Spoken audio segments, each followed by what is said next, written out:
और खबरों की शुरुआत इस वक्त की अहम खबर के साथ। आरएसएस सरबराह मोहन भागवत ने महाराष्ट्र के नागपुर में खिताब करते हुए कहा कि मरकजी हुकूमत बहुत अच्छा काम कर रही है। कोरोना के हवाले से भी मोहन भागवत ने हुकूमत की तारीफ की। उन्होंने अपने खिताब में दफा 370 की मनसूखी और बाबरी मस्जिद पर सुप्रीम कोर्ट के फैसले का भी तस्करा किया, जबकि उन्होंने सीएए के हवाले से कहा कि इससे आम लोगों को कोई नुकसान नहीं होगा। के पहले ही 370 प्रभावहीन हो गया, संसद में उसकी पूरी प्रक्रिया हुई। बाद में विजयादशमी के बाद 9 नवंबर को सुप्रीम कोर्ट का असंदिग्ध निर्णय राम जन्मभूमि के बारे में आया और एक इतिहास बना।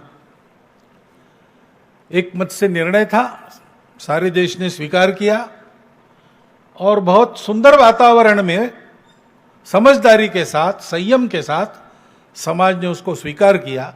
नागरिकता अधिनियम संशोधन कानून वो संसद की पूरी प्रक्रिया के बाद पास हुआ। अपने पड़ोसी देशों में 2-3 देश ऐसे हैं जहां पर सांप्रदायिक कारणों से उस देश के निवासियों को प्रताड़ित किया जाने का इतिहास है, और उन लोगों को जाने के लिए दूसरी जगह नहीं, वो भारत में आते हैं। तो वहां से विस्थापित पीड़ित होकर आते हैं, यहां पर वो जल्दी बच जाए, ठीक से बच जाए, इसलिए उस अधिनियम में कुछ संशोधन करने का वो प्रावधान था। जो भारत के नागरिक है उनके लिए उसमें कुछ खतरा नहीं था।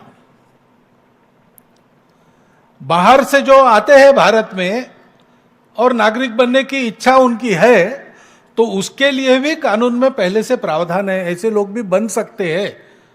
वो पूरी प्रक्रिया करने के बाद वो प्रक्रिया वैसी की वैसी है, उसमें कोई बदल नहीं है।